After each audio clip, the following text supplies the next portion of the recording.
Hi hello ಎಲ್ರಿಗೂ ನಮಸ್ಕಾರ. ಇವತ್ತಿನ ಸುದ್ದಿ ಏನಪ್ಪ ಅಂತಂದ್ರೆ, ದೆಹಲಿ ಒಳಗೆ ಇವತ್ತು ಮತದಾನ ಚುನಾವಣೆ 8ನೇ ತಾರೀಕಿಗೆ ರಿಸಲ್ಟ್ ಐತಿ. ಒಟ್ಟು 70 ಸೀಟ್ ಇತ್ತಪ್ಪ ಅಂತಂದ್ರೆ 36 ಗೆಲ್ಲಕ್ಕೆ ಬೇಕು ಅಂತಂತಾರೆ. ಅಂದ್ರೆ 70ರದ 35 ಪ್ಲಸ್ 1 ಆತಪ್ಪ ಅಂತಂದ್ರೆ ಸರ್ಕಾರ ರಚನೆ ಮಾಡ್ಬೋದು.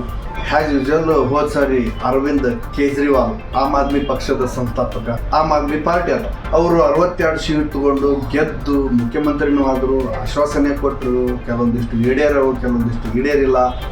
ಗಂಗಾ ನದಿ ನೀರು ಸ್ವಚ್ಛ ಮಾಡಲಿಲ್ಲಪ್ಪ ಅಂತಂದ್ರೆ ನಾನು 2025 ಅನ್ನತ್ಲಿಗೆ ಮಾಡಲಿಲ್ಲ ಅಂದ್ರೆ ನೀವು ವೋಟ್ ಹಾಕಬೇಡ್ರಿ ಅಂತ ಹೇಳಿದರು. ಅದೊಂಥರ ಕ್ಯಾಂಪೇನ್ ಥರ ಮಾಡಿದ್ರು. ಮತ್ತು ಅದಾದಮೇಲೆ ಎಲೆಕ್ಷನ್ ಕಂಟೆಸ್ಟ್ ಮಾಡಿದರು. ಆದರೆ ಗಂಗಾ ನದಿ ಏನು ಅವರೇನು ಸ್ವಚ್ಛ ಮಾಡಿಲ್ಲ.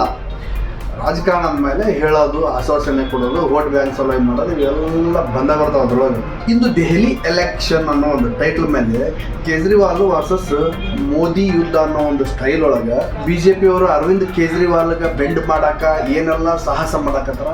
ಆದ್ರೆ ಅದು ಆಗಲ್ಲ ಅಂತ ಅನ್ಸಾಕತೈತಿ. ಯಾಕಾಗಲ್ಲಪ್ಪ ಅಂತಂದ್ರೆ, ಒಟ್ಟಾರೆಯಾಗಿ ಪೂರ್ಣ ಪ್ರಮಾಣದೊಳಗೆ ಮುಖ್ಯಮಂತ್ರಿ ಆಗಿ ತಮ್ಮ ಒಂದು ಅಧಿಕಾರನ ಪೂರ್ಣಗೊಳಿಸಲಿಲ್ಲ ಅಂದ್ರೆ ಅರವಿಂದ್ ಕೇಜ್ರಿವಾಲ್ ಅವರು ತುಂಡಾಗಿ ಮಾಡಿದ್ರು 4 ಸಾರಿ ಅಂದ್ರೆ 3 ಸಾರಿ CM ಆಗ್ಯಾರ. ಈಗ 4ನೇ ಸಾರಿಗೆ ಅವ್ರು ಹಣಾಹಣಿ ನಡೆಸ್ಯಾರ. ಗೆದ್ದು ಮತ್ತೆ CM ಕುರ್ಚಿ ನಂದ ಮಾಡ್ಕೋಬೇಕು ಅನ್ನೋ ಸ್ಟೈಲ್ ಒಳಗೆ ಅವರು ಏನು ಹೊಂಟಾರಲ್ಲ. ಈಗ ಆ ಬೇಸ್ ಮೇಲೆ ಇಲ್ಲಿ BJP ಮತ್ತೆ ಆಮ್ ಆದ್ಮಿ ನೇರ ಹಣಾಹಣಿ ನಡೆದೈತಿ. ಅದ್ರೊಳಗೆ ನರೇಂದ್ರ ಮೋದಿ ಅವ್ರು ಹೇಳ್ತಾರ, ಅಂದ್ರೆ BJP ಕಡೆಯಿಂದ ಹೇಳ್ತಾರ, ನಾವೇನು ಭರವಸೆ ಕೊಟ್ಟಿವಿ ನಿಮಗೆ, ಅಂದ್ರೆ ಗ್ಯಾರಂಟಿ ಕೊಡ್ತೀವಿ, ಸ್ವಯಂಸೋ ಕೊಡ್ತೀವಿ ಅಂತ ಹೇಳ್ತಾರಲ್ಲ, ಅವನ್ನೆಲ್ಲ ನಾವು ನಿಮಗೆ ಈಡೇರಿಸ್ತೀವಿ ಅಂತ ಹೇಳ್ತಾರ. ರಾಜಕೀಯದಿಂದ ಒಂದು ಪಕ್ಷಕ್ಕೆ ಹೆಂಗೆ ಟ್ಯಾಕಲ್ ಮಾಡಬೇಕು, ವೋಟ್ನ ಹೆಂಗೆ ತಗೋಬೇಕು, ಆ ಥರ ಅವರು ಟ್ಯಾಕಲ್ ಮಾಡೋಕ್ಕೆ ಪ್ರಯತ್ನ ಮಾಡ್ಯಾರ. ಒಂದು ಸ್ಟೇಟ್ಮೆಂಟ್ ಅದು ಒಂದು ಸ್ಟೇಟ್ಮೆಂಟ್ ಅಂದ್ರೆ ಮತದಾರರು ನಮ್ಮ ಹತ್ರ ಟರ್ನ್ ಆಗಲಿ ಅಂತೇಳಿ. ಅಂದ್ರೆ ನಾವು ನಿಮಗೆ ಮ್ಯಾನಿಫೆಸ್ಟೋ ಒಳಗೆ ಏನೆಲ್ಲ ಕೊಟ್ಟಿವಿ, ಗ್ಯಾರಂಟೀಸ್ ಅಥವಾ ಆಶ್ವಾಸನೆ ಏನು ಕೊಟ್ಟಿವಲ್ಲ, ಇವನ್ನ ನಾವು ಈಡೇರಿಸ್ತೀವಿ ಮುಂದೆ ಅಂತ ಅನ್ನೋ ಸ್ಟೈಲ್ ಒಳಗೆ ಹೇಳ್ತಾರೆ. ಅವರು ಈಡೇರಿಸ್ತಾರೋ ಬಿಡ್ತಾರೋ ಗೊತ್ತಿಲ್ಲ, 99 ಈಡೇರಿಸ್ತಿರಂಗಿಲ್ಲ, ಬಟ್ ಹೇಳಕ್ಕೆ ಏನು ಗಂಟು ಹೊತ್ತು ಅಂತೇಳಿ. ಆದ್ರೆ ಇಲ್ಲಿ ಒಂದು ಗಮನಿಸ್ಬೇಕಾಗಿರೋದು ಏನಪ್ಪ ಅಂತಂದ್ರೆ, ಇದಕ್ಕೆ ಅರವಿಂದ್ ಕೇಜ್ರಿವಾಲ್ ಅವರು ಟ್ಯಾಕಲ್ ಮಾಡ್ತಾರೆ, ಮರು ಉತ್ತರ ಕೊಡೋ ಪ್ರಯತ್ನ ಮಾಡ್ತಾರೆ.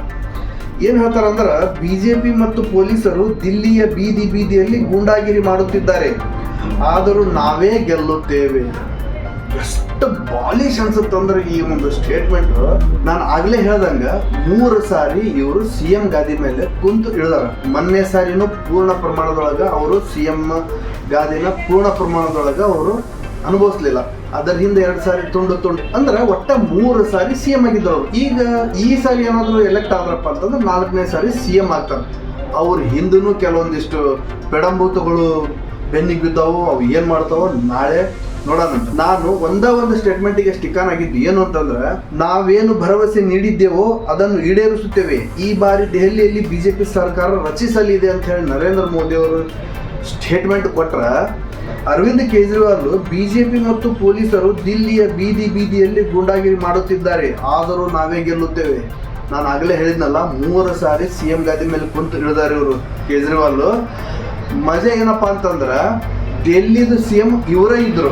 ಇಲ್ಲೇನು ಹೇಳಕತ್ತಾರ, BJP ಮತ್ತು ಪೊಲೀಸರು ದಿಲ್ಲಿಯ ಬೀದಿಯಲ್ಲಿ ಗೂಂಡಾಗಿರಿ ಮಾಡಕತ್ತಾರಂತ. ಏನ್ ಬಾಲಿಸ್ ರೇ ಸ್ವಾಮಿ ನಿಮ್ದು ಸ್ಟೇಟ್ಮೆಂಟ್ ಏನ್ರಿ ಏನಾದ್ರು ಅಲ್ಲ ರೀ. 3 ಸಾರಿ ನೀವು CM ಗಾದಿ ಮೇಲೆ ಕುಂತು ಇಳಿದಿರಿ, ನೀವೇನೋ 108 ಹಗರಣ ಮಾಡ್ಕೊಂಡಿರಿ. ಅದಕ್ಕೆ ಮತದಾರರು ನಿಮಗೇನೋ ರಿಜೆಕ್ಟ್ ಮಾಡ್ತಾರೋ ಏನೋ ಅಕ್ಸೆಪ್ಟ್ ಮಾಡ್ತಾರೋ ಅದು ನಿಮಗೆ ಬಿಟ್ಟಿದ್ದು. ಅದು BJP ಮೇಲೆ ಅಪಾದನೆ ರಾಜಕೀಯ ಸ್ಟೇಟ್ಮೆಂಟ್ ಕೊಡ್ರಿ. ಮತದಾರರು ಯಾಕೆ ನಿಮಗೆ ಮತ ಹಾಕಬೇಕು ಅನ್ನೋದನ್ನ ಕ್ಲಾರಿಟಿ ಕೊಡ್ರಿ. ಅದನ್ನ ಬಿಟ್ಟು BJP ಮತ್ತೆ ಪೊಲೀಸರು ಸೇರಿ ಬೀದಿ ಕುಂತು ಈ ಥರ ಮಾಡಕತ್ತಾರ ಆ ಥರ ಮಾಡಕತ್ತಾರ ಅಂತಂದ್ರೆ, ನೀವ ಅಲ್ಲ ದೆಹಲಿ ಮುಖ್ಯಮಂತ್ರಿಗಳು, ಮತ್ತು ನೀವ ಇಂಥ ಬಾಲಿಶ್ ಸ್ಟೇಟ್ಮೆಂಟ್ ಕೊಡ್ತಿರಲ್ಲ. ಎಂಥ ಸ್ಟೇಟ್ಮೆಂಟ್ ಕೊಡ್ತೀರಿ ಕೇಜ್ರಿವಾಲ್? ಸ್ಟೇಟ್ಮೆಂಟ್ ಕೊಟ್ರಂತಂದ್ರೆ ಒಂದು ಕ್ವಾಲಿಟಿ ಸ್ಟೇಟ್ಮೆಂಟ್ ಕೊಡಬೇಕು. ಈಗ BJP ಅವರು ಒಂದು ಸ್ಟೇಟ್ಮೆಂಟ್ ಕೊಟ್ಟರು, ಏನು ಕೊಟ್ಟರು ಅವರು? ಒಂದು ಪೊಲಿಟಿಕಲ್ ಒಂದು ಸ್ಟೇಟ್ಮೆಂಟ್ ಕೊಟ್ಟರು. ಅವ್ರಿಗೆ ನೀವು ಟ್ಯಾಕಲ್ ಮಾಡಬೇಕು, ಅವ್ರಿಗೆ ಫೈಟ್ ಮಾಡ್ರಿ ನೀವು. ಅವರು ಆ ಥರ ಆಶ್ವಾಸನೆ ಕೊಟ್ಟರು ಸತ್ಯಾಗ ಅವ್ರ ಕಡೆಯಿಂದ ಈಡೇರ್ಸೋಕ್ಕಾಗಂಗಿಲ್ಲ, ನಾವು ಈಡೇರಿಸ್ತೀವಿ. ನೀವು ದಿಲ್ಲಿ CM ಆಗಿರೋ ಮುಂಚೆ ಶೀಲಾ ದೀಕ್ಷಿತ್ ಅವರು 3 ಪೀರಿಯಡ್ CM ಆಗಿದ್ರು. ಅಂದ್ರೆ ಹಿಂದೆ ಕಾಂಗ್ರೆಸ್ ಇತ್ತು, ಆಮೇಲೆ ನೀವು ಬಂದ್ರಿ, ಜನರ ಮನಸ್ಸೊಳಗೆ ಇಳಿದ್ರಿ, ಗೆದ್ರಿ, ಆಯ್ತು, ರಾಜ್ಯಭಾರ ಮಾಡಿದ್ರಲ್ಲ 2-3 ಸಾರಿ, ಸರಿ, ಅದು ಅಲ್ಲಿಗೆ ಬಿಟ್ಬಿಡು. ಈಗ ಮತದಾರರು ನಿಮಗೆ ಯಾಕೆ ವೋಟ್ ಹಾಕ್ಬೇಕು, ಮತದಾರರು ನಿಮಗೆ ಯಾಕೆ ವೋಟ್ ಹಾಕ್ಬೇಕು ಅನ್ನೋದನ್ನ ಹೇಳ್ರಿ ಅಂತಂದ್ರೆ, ಆ BJP ಮತ್ತೆ ಪೊಲೀಸರು ಸೇರಿ ಬೀದಿ ಒಳಗೆ ಕುಂತು ನಾಟಕ ಮಾಡಾಕತ್ತಾರ. ನಾಟಕ ನೀವು ಮಾಡಾಕತ್ತೀರಲ್ಲ, ಹೆಂಗೆ BJP ಬರ್ತೈತಿ? ಅದು ಕೇಂದ್ರಾಡಳಿತ ಪ್ರದೇಶ ಇದ್ರೂ ಇರಬಹುದು, ಅದು ಇಲ್ಲಿ ಮ್ಯಾಟರ್ ಆಗಲ್ಲ. ಇಲ್ಲಿ ಎಲೆಕ್ಷನ್ ಅಂತ ಹೊಂಟೆ ತಂದ್ಮೇಲೆ ಜನರಿಗೆ ನೀವು ಆಶ್ವಾಸನೆ ಕೊಡ್ತಿರಲ್ಲ, ನಾ ಕರೆಂಟ್ ಫ್ರೀ ಕೊಡ್ತೀನಿ, ನೀರು ಫ್ರೀ ಕೊಡ್ತೀನಿ ಅಂತೇಳಿ ಈಡೇರಿಸಿದ್ರನು. ಗಂಗಾ ನದಿನ ಸ್ವಚ್ಛ ಮಾಡಲಿಲ್ಲ ಅಂದ್ರೆ ನನಗೆ ನೀವು ವೋಟ್ ಹಾಕ್ಬೇಡ್ರಿ ಅಂತ ಹೇಳಿದ್ರಲ್ಲ 2 ವರ್ಷದಿಂದ. ಹಾಗಾದ್ರೆ ಮತ್ತೆ ನೀವು ಯಾಕೆ ಎಲೆಕ್ಷನ್ ಕಂಟೆಸ್ಟ್ ಮಾಡಿದ್ರಿ? ಮಾಡಬಾರ್ದಾಗಿತ್ತಲ್ಲ, ನೈತಿಕತೆ ಇತ್ತದ. ಅದಕ್ಕೆ ನೀವು ಟ್ಯಾಕಲ್ ಮಾಡ್ರಿ, BJPನೋ ಇನ್ನೊಂದು ಪಕ್ಷನೋ ಟ್ಯಾಕಲ್ ಮಾಡ್ರಿ, ರಾಜಕೀಯವಾಗಿ ಟ್ಯಾಕಲ್ ಮಾಡ್ರಿ. BJP ಮತ್ತು ಪೊಲೀಸರು ದಿಲ್ಲಿಯ ಬೀದಿ ಬದಿಯಲ್ಲಿ ಗೂಂಡಾಗಿರಿ ಮಾಡುತ್ತಿದ್ದಾರೆ. ಮತ್ತೆ ನೀವೇನ್ರಿ ಮಾಡಾಕತ್ತಿದ್ರಿ? CM ಆಗಿ 2-3 ಪೀರಿಯಡ್ ನೀವು ಮಾಡಿದ್ರಲ್ಲ, CM ಗಾದಿ ಮೇಲೆ ಕುಂತು ಅಧಿಕಾರ ನಡೆಸಿದ್ರಲ್ಲ, ನೀವೇನ್ ಮಾಡಿದ್ರಿ? ನಿಮ್ಗೆ ಕಂಟ್ರೋಲ್ ಮಾಡೋಕ್ಕಾಗಲಿಲ್ಲ. ನಿಮ್ದು ಸ್ಟೈಲ್ ಹೆಂಗೈತಪ್ಪ ಅಂದ್ರೆ, ಇನ್ನೊಂದು ಗಾಡಿ ಜೊತೆ ಗುದ್ದಾಡಿದ್ರೆ ಏನೂ ಬರಲ್ಲ ಅಂತ ಗೊತ್ತಾಗಿ ಗಂಧದ ಜೊತೆ ಗುದ್ದಾಡಕತ್ತೀರಿ ನೀವು. ಮೈಯರ ಸ್ವಲ್ಪ ಗಮ್ ಅನ್ನೋ ಅನ್ನೋ ಸ್ಟೈಲ್ ಒಳಗೆ.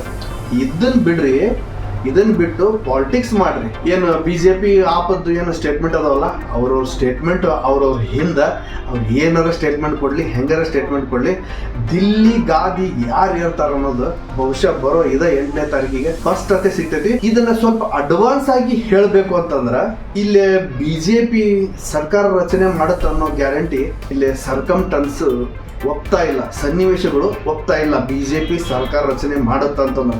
ಯಾಕಪ್ಪ ಅಂತಂದ್ರೆ, ಈಗೇನು ಆಮ್ ಆದ್ಮಿ ಪಕ್ಷದವ್ರು ಏನು ಅರವಿಂದ್ ಕೇಜ್ರಿವಾಲ್ ಅವರು 1, 2, 3 ಪೀರಿಯಡ್ ಅಲ್ಲಿ ಗೆದ್ರಲ್ಲ, ಅಂದ್ರೆ ಈ ಮನೆ ಜೈಲಿಗೆ ಹೋಗಕ್ಕಿಂತ ಬಿಫೋರ್ ಮತ್ತು ಅದರಿಂದ ಸ್ವಲ್ಪ ಇಷ್ಟಿಷ್ಟ CM ಗಾದಿ ಮೇಲೆ ಕುಂತು ಹೇಳಿದ್ರಲ್ಲ, ಅದರಿಂದ 3 ಪೀರಿಯಡ್ ಶೀಲಾ ದೀಕ್ಷಿತ್ ಇದ್ರು. ಅಂದ್ರೆ ಇಲ್ಲಿ BJP ಗೆದ್ದೇ ಇಲ್ಲ ಯಾವಾಗೂ. ಬರೋ 8ನೇ ತಾರೀಕಿಗೆ ದಿಲ್ಲಿದು ಒಂದು ಭವಿಷ್ಯ ಏನನ್ನೋದು ಗೊತ್ತಾಗುತ್ತಂತ ಹೇಳ್ತಾ ಮತ್ತೆ ಅವಾಗ ಬರ್ತೀನಂತ ಹೇಳಿ, ಅಲ್ಲಿವರೆಗೂ